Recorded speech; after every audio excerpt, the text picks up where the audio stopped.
Allez, c'est parti, on va aller voir quelle est cette situation qui te challenge aujourd'hui, qui te met peut-être dans le brouillard, dans le doute, et dont tu ne sais pas trop quoi penser. Allez, on va aller voir sans plus attendre, à travers cette guidance, de quoi nous parle concrètement cette situation. Allez, énergie 1, énergie 2, énergie 3. Bon, intéressant, intéressant. Alors là, on a la mort, le magicien et le 9 de bâton. Donc, clairement, on nous parle de ta transformation, ami héros, de ce nouveau départ que tu es en train de manifester avec force.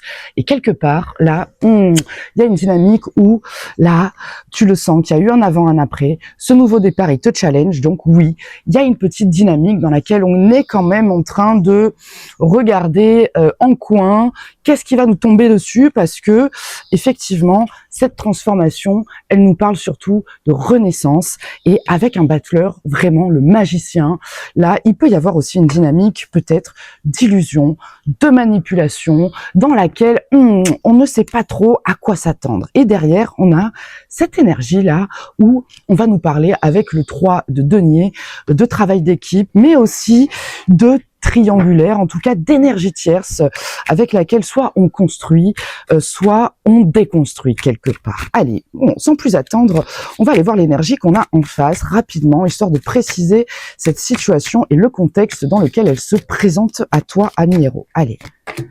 Ah, d'accord. D'accord. D'accord, d'accord, d'accord. D'accord, là, très bien. Alors, on sent que la situation, effectivement, on a quoi? On a un 8 de bâton. Le 8 de bâton, ça va vite. Il y a une notion de mouvement, de rapidité, d'accélération des événements.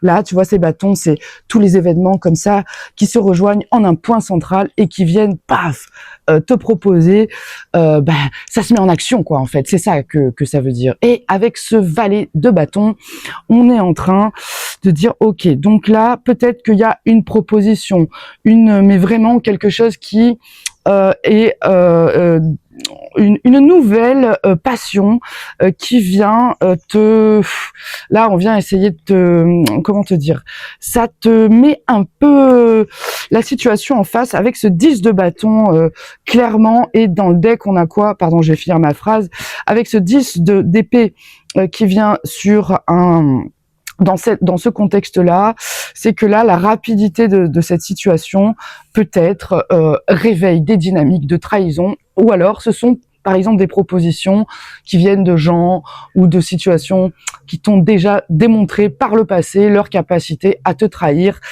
Et là, tu te dis, bon, voilà, derrière, c'est ça, tu vois. Avec la papesse et le 3 d'épée, on le sent, on le sait que quelque part, il y a eu de la blessure et on a l'intuition que, bon, est-ce que c'est vraiment ça qu'on veut?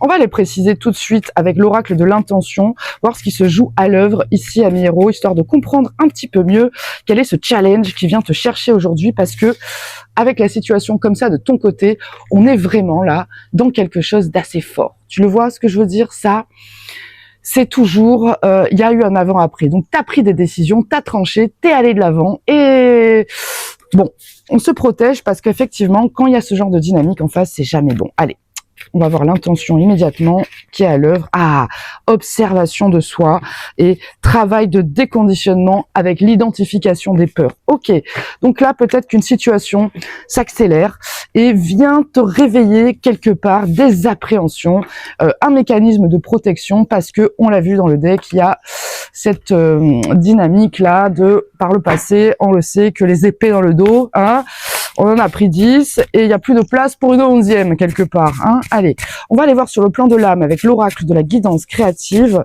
qu'est-ce que ça vient activer chez toi. Allez, ah, ok, l'amour et les arbres. Alors là, on nous parle, l'amour nous donne confiance, observation de soi.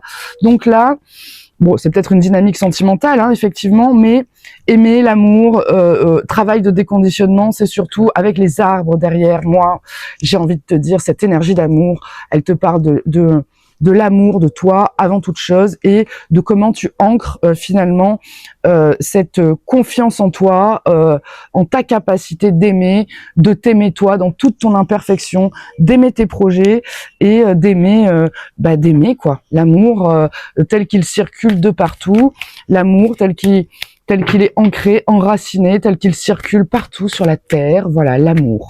Donc il s'agit peut-être de se déconditionner aussi de dynamique concernant des liens amoureux. Là, peut-être que ça va vite, tu as une nouvelle rencontre, un nouveau désir, mais tu le sens que potentiellement, ça sent le traître, tu vois ce que je veux dire? Et bon, moyen, parce que c'est vrai que là, tu as pu traverser des transformations profondes et ce nouveau départ, là, tu crois, hein, bien entendu, que tu as la capacité, tu en as envie, mais tu ne sais pas si ce qu'on vient te proposer, c'est du mensonge ou c'est vraiment une opportunité de manifester les choses d'une nouvelle manière. Donc, on va voir de quoi nous parle clairement cette situation. On va aller un peu plus en amont sur ce qu'on doit arrêter maintenant. Qu'est-ce qu'on doit lâcher? Ah, on doit lâcher un mécanisme de protection concernant ce qu'on donne, ce qu'on reçoit. Ouais, on doit arrêter comme ça de peut-être s'agripper, on va dire, à voilà, une forme de situation concrète, matérielle. Ça, c'est des peurs, hein, c'est vraiment de la protection. Et regarde ce qui vient de sauter, hein, le jugement. Donc voilà, quelque part, il y a peut-être un retour ici aujourd'hui, peut-être qu'il y a un retour qui te demande d'aller te déconditionner sur quelque chose qui vient te challenger sur le plan émotionnel, parce qu'avec l'observation de soi, on est sur toujours une dynamique clairement où on regarde nos pensées, nos émotions, nos réactions, sans les juger, hein, mais si on nous parle du déconditionnement derrière et de l'identification des peurs, c'est que, ouais, peut-être que là, il y a des mauvais ancrages qui viennent te rappeler des angoisses, des trahisons, des épées dans le dos qu'on t'a planté. Allez, on va aller préciser cette énergie de 4 d'épée. Ah, voilà, tu vois. Valet de coupe. Le valet de coupe, c'est toujours genre le flirt, le truc pas très sérieux. Donc, on arrête ça, en fait. Tu vois ce que je veux dire? On arrête d'être, ouais, dans une dynamique comme ça, peut-être légère, parce que bon, on va préciser ce qu'on doit oser, ok. Ah, on doit oser le chariot, donc on doit oser se mettre en mouvement, aller vers son succès, et puis surtout se fixer un objectif, un cap, et naviguer dans sa propre dualité, pour pas que ça parte dans tous les sens, parce que là, on le voit, avec cette énergie ici, ça va vite, et peut-être que, voilà, il s'agit de maîtriser la direction pour pas finir droit dans le mur, si tu vois ce que je veux dire. Ah, et une autre qui a sauté avec, donc on ose se dire que, hey, moi, je vais vers ce que je souhaite, je vais vers ce que je mérite. Donc ça veut dire clairement, arrête d'accepter moins que ce que tu mérites, parce qu'il va se passer quoi? Tu vas recevoir moins que ce que tu mérites. Donc là, maintenant, tu as des souhaits, ton cap, il est clair, et regarde, on a cette dynamique de succès derrière. J'ai envie de te dire, voilà, ne te laisse pas... je vais éclaircir ce valet de coupe et ce 4 de denier, parce que là, tu es dans une dynamique vraiment où il y a une forme de protection sur... on n'écoute pas les désirs de son cœur, tu vois ce que je veux dire? On arrête... ou alors on est trop, romantique, on est trop dans la naïveté, quelque part. On arrête la naïveté, on arrête la protection. C'est peut-être pour ça aussi qu'on se protège, qu'on est naïf, tu vois ce que je veux dire? Donc, bon, on va voir, on va préciser ce petit valet de coupe, là, de quoi il nous parle. De quoi nous parle ce petit valet de coupe? Ah, nostalgie du passé. Donc là, effectivement, il y a peut-être quelque chose qui revient. Donc ouais, t'arrêtes d'être dans cette dynamique comme ça de petit cœur d'artichaut, en fait, qui est dans la nostalgie d'une forme d'innocence, de quelque chose comme ça, hein, parce que c'est ça qui te met en protection, tu vois, quelque part. Allez, on va préciser maintenant quel est l'enseignement dans cette situation. Ah, l'enseignement. L'enseignement, il est maintenant quelque part là. On arrête d'avoir peur de faire de la peine, on arrête la blessure, clairement. C'est pas on arrête la blessure, c'est on va au cœur de ce qui blesse, clairement, parce que c'est ça qui te met dans le manque. Donc là, l'enseignement, il va te dire oui, ok, oui, ça peut blesser, oui, mais bon, au bout d'un moment, si tu veux te protéger à tout prix de la blessure, écoute, tu peux te transformer en un petit glaçon, en un morceau de roche, et au moins tu seras sûr de ne plus rien ressentir. Mais là, quand même, on nous parle de ça derrière, hein. On nous parle qu'il est temps d'aimer, parce que l'amour donne confiance. Donc, si tu es dans des dynamiques comme ça, où tu te protèges, où tu as peur, non, non. Là, cette situation qui vient te chercher te propose clairement de prendre un nouveau départ suite à ta transformation. Ou alors, tu es en pleine transformation et là, tu es en train de manifester une nouvelle réalité. Donc, on arrête de se protéger. Attends, je vais aller les chercher parce que elles sont tombées. Voilà. Alors, on va préciser cet enseignement sur ce 3 d'épée, voir clairement qu'est-ce qu'il vient de proposer. Tu vois ce que je veux dire? Allez, le 3 d'épée. Quel est l'enseignement dans cette situation? Ah, ok.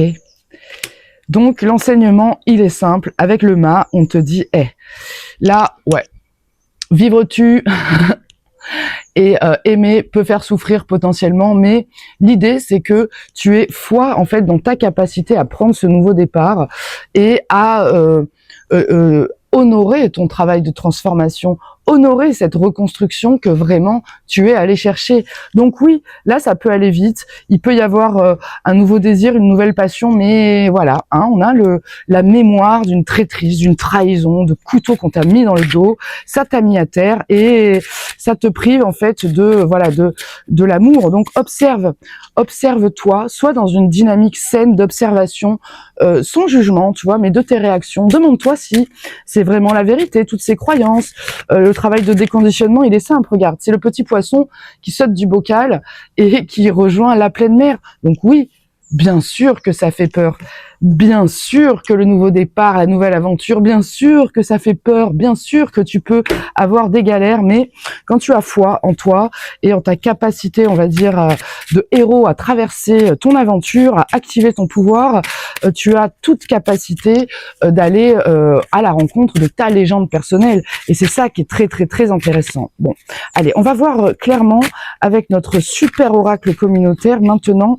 Qu'est-ce qu'on nous propose vraiment de cesser, à quoi on doit dire stop et surtout à quoi on doit dire un grand oui. Allez, c'est parti, ami héros, on va regarder ça immédiatement. Tu règnes sur ton enfer et rayonnes entièrement. Alors, ce qui est intéressant, c'est, tu vois, quand on te dit ça en fin de tirage, tu règnes sur ton enfer, on va tout de suite aller lire le message, mais quelque part, il est temps, tu vois, de réaliser que ce qui te fait peur, les bas instincts, le désir et la transgression ne sont pas le piège. L'inconscience l'est. Lorsque tu refuses de voir le pacte, il te dirige. Lorsque tu descends volontairement dans tes zones d'ombre, tu cesses d'y être prisonnier. Le héros ne fuit pas la tentation. Il y entre lucide et il en ressort maître. Donc là, on dit stop à la dépendance répétée, stop à l'intensité déstructurée, au pacte inconscient, à la confusion entre liberté et excès, aux attachements à la jouissance, aux besoins de domination-soumission, au sabotage de notre identité. Alors c'est intéressant parce qu'il est sorti à l'envers et le mât à l'envers, c'est l'inconscience. Donc on vient t'enseigner avec le mât que l'aventure se vit en conscience, ok? Parce que si tu te lances dans l'aventure sans conscience, c'est là où tu es un vrai fou, dans le sens idiot, immature, débutant, qui fait n'importe quoi et qui effectivement va droit dans le mur.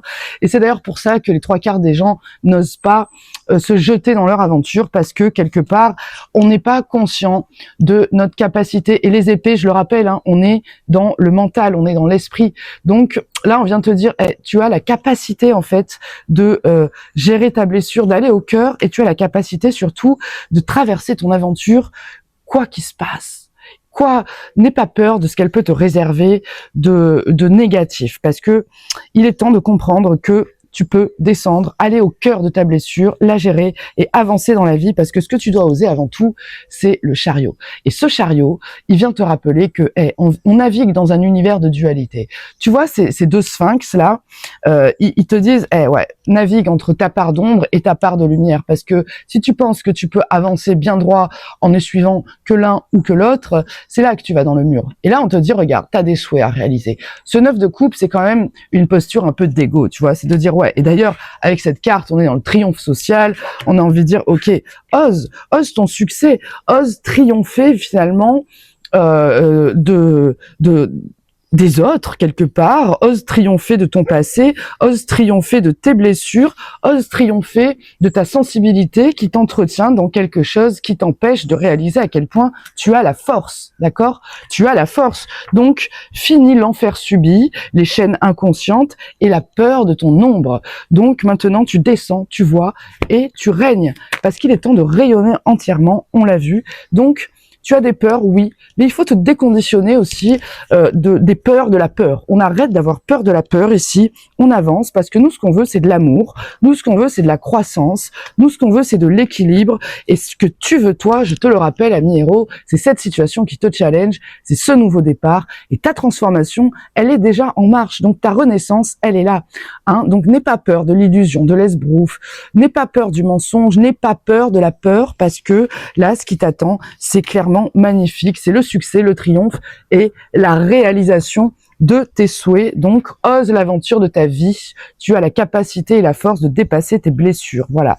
Donc, si tu te sens concerné par cette situation, je serais ravie de savoir en commentaire comment ça se passe pour toi. Dis-moi-le. N'hésite pas à manifester tout ça en déposant ici dans cet espace. Voilà. Rien que d'écrire stop à la peur. Ouais, j'avoue. Allez, je me détache de ces peurs. Je vais vers mon aventure parce que je veux de l'amour. Je m'aime et j'ai besoin de cette confiance. Cet acte de foi, il parle de ça. Donc, si tu as besoin d'être accompagné pour vraiment retrouver le chemin de ton aventure, dépasser tes peurs et oser, écoute, je serais ravie de t'accompagner là-dedans. Donc, n'hésite surtout pas à réserver ta consultation individuelle. Et puis, on va faire un super travail ensemble pour remettre une bonne dose d'amour dans ta vie, ami héros. Allez, je te remercie pour ton écoute. Je te fais un gros bisou et je te dis à demain.